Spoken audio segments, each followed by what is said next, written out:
now for updates on sports stories across the globe. Aaron Akwilajola joins us. Your name is giving me I was a little bit confused. I think I know why, because I heard you and your hate speech this morning. Aaron Akwilajola. Those are my views. Those are my views. So okay, well, don't worry, we'll talk about that in a moment. But let's get it started with what some will call a footballing anomaly, and really a huge bashing for the Reds yesterday at Anfield as Liverpool lost to Atalanta in the Europa League first leg quarterfinals tie 3-0 as former West Ham United boy who failed there, Skamaka, actually gave Jurgen Klopp nightmares, and what should be his final ride into the sunset is turning into a dirge at the moment as the Italians had just cut them to pieces literally on the day. Rather unfortunate for Liverpool. They will have all to do next week when they take on Atalanta at home, and the Atalanta fans that came to actually celebrate and also support the team were very, very, very happy as the players showed their appreciation, and what a night to remember for the team. And let's also talk about one man that losing seems not to be in his DNA, and his name is Xabi Alonso.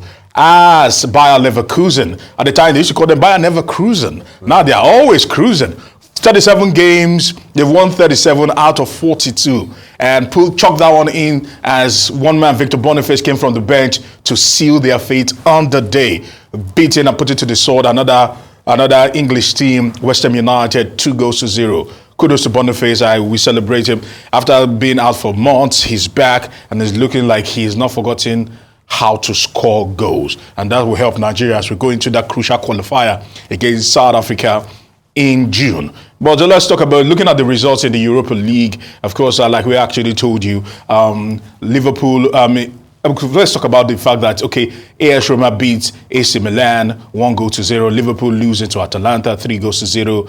Benfica beating Olympique Marseille 2-1. And the big one, Bayer Leverkusen beating West Ham United 2-0. Away from that, some are saying this is how to support a team, as the fans of Athletic Bilbao came out in their numbers to celebrate their very first trophy in over 40 years. They literally packed the canals as the trophy was to go through a particular procession. You could see the number of people that came out, and this is what it meant to that particular city in Spain, Bilbao, and what it meant to the fans, to the supporters, and to the club. I must say kudos to them. They just take it to a different level when it comes to followership and support. And maybe that's why European football is thriving more than African football, because I doubt if we get to see this level of support for a club side. Now, this is not about even big teams. Small teams do enjoy this kind of cult followership. Away from that to the biggest story, a man that could not stay away from controversy finally passed away. Okay, moving away, if they could actually move away from there, we'll get back to this later on.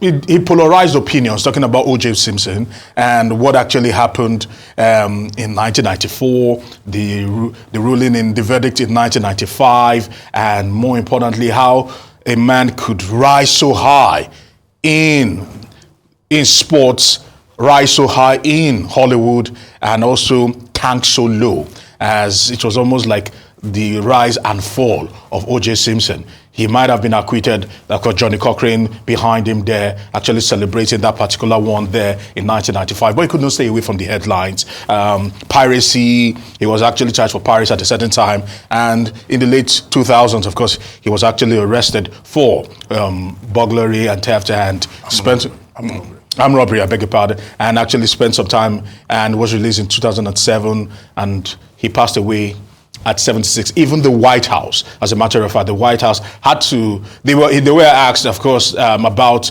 this particular incident, and they sent condolences to the family. But there was a particular video that was making the rounds, and it just showed the mood of America that day in 1995, how people felt. If they can actually help us with that particular video. This was the Oprah Winfrey show, and O.J. Simpson too, please, if they can actually help us with that. It was the Oprah Winfrey show, and they were to actually televise the ruling live for people there to actually see. And I must say that while some were celebrating that, some were left stunned at the decision. Let's get to see this. 211. We, the jury, in the above entitled action, find the defendant Orenthal James Simpson not guilty of the crime of murder in violation of Penal Code Section 187A, a felony upon Nicole Brown Simpson, a human being, as charged in count 1 of the information.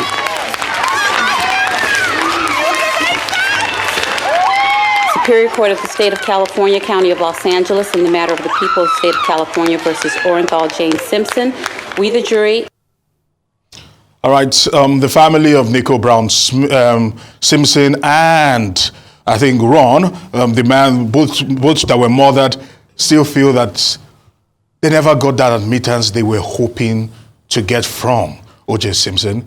And even in his death, there are still mixed reactions. Some are mourning and some are still feeling that they've been cheated. I mean, O.J. Simpson's, what can I say, the American story. This is a man that rose so high. The trial of the century, by the way. Yeah, that rose so high. I mean, the 90s pretty much was O.J. Simpson's decade. This was a man that rose so high, that had the adulation of people. Then what he did happen. Then the events around it, the car chase. Finally, he was docked. Then the court case itself, which snowballed into many things. I mean, if you remember, O.J. Simpson's career gave us Kardashians. That was how we started to know the Kardashians. Yeah, Rob Kardashian. The father of the Kardashians. Yeah, Rob Kardashian. Was, part of the legal whole process there. Yeah. And when you look at it, yes, those that feel rejected. You can see Rob Kardashian there just in front of O.J. Simpson. That's it, yeah. And we all know what his daughters finally went ahead to do with their lives and how they're famous. But this was when the name Kardashian first came into the American consciousness. For the parties that feel hurt, they have really a grouse to pick, because when you look at it deeply, that wound hasn't healed yet. And, justice deserves to be done. But also, the American justice system, that's something that is up for review. But a lot of people have also said he got his own comeuppance over the years, because after that incident, his life was never balanced.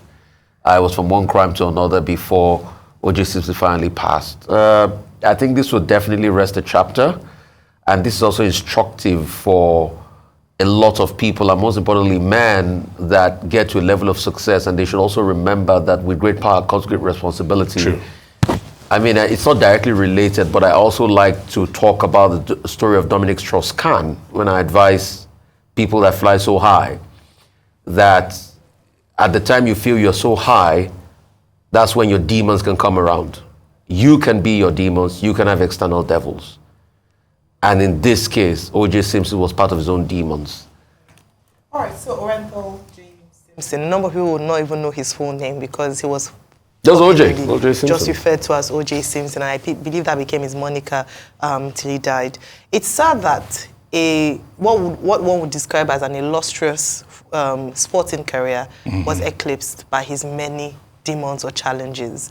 If you look at his career highlights, he actually dabbled into athletics at some point, college athletics. He was an MVP on many fronts. Hall of Famer. He was popular in commercials. Yeah, it's sad that today when we talk about, and that's where you talk about great responsibility or great power coming with great responsibility, that on the day where we should be celebrating his laurels in the sporting field, we're looking at his, the many controversies around his life, including, unfortunately, the highly publicized trial where he was accused of killing his wife and her friend. Well, we pay tribute to him. He's died at the age of 76. He hopefully can rest now, but has been said already, I don't know, I hope the other family members also would find some peace at this time. Yeah, they're finding peace, trust me. They've spoken to some people. Let me start with Athletic Bilbao. You showed the video of how an entire community of Bilbao, celebrating Athletic Bilbao winning the Copa del Rey. Yes. The last time they won anything was maybe 40 years. Yes, over 40 years. Yeah. And that's to show you, the impact of sports, of football. I can connect with community. Yes, it does. And while it is good for us to celebrate Athletic Bilbao winning the Copa del Rey. You know, what can we learn from this? Once upon a time in this country, we had clubs like that. In Ibadan, they had, was it Shooting Stars? ICC Shooting Stars. 3SC. In Ibadan. Lagos now 3SC. In Lagos, we had stationary stores. Yes. You know, we had Nepa FC. Julius Berger. We had Abiola Babes. Yes. That gave a lot of pride to the people of Abeokuta. We had Enugu Rangers. We had, what was that club in Benin that I used to go and watch Insurance. in Ogbemudia Stadium? Bendel Insurance. Bendel Insurance. And there was another one, NMB, you know, whatever.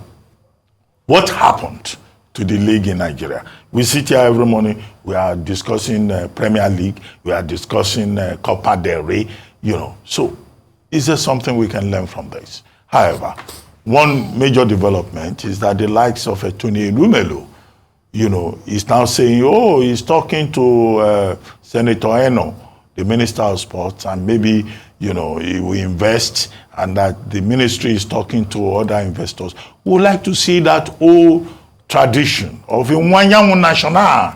There was a Wanyamu National, yes. Yeah, you know, to also see that we too can celebrate here, where there is that connection between sports and the city.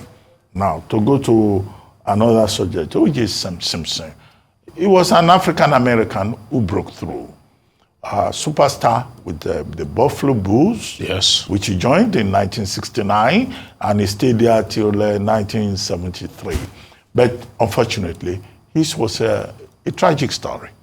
He made the Buffalo Bulls Hall of Fame. Yes, he did. 1973, most valuable player, 1973, one of the best quarterbacks in American football.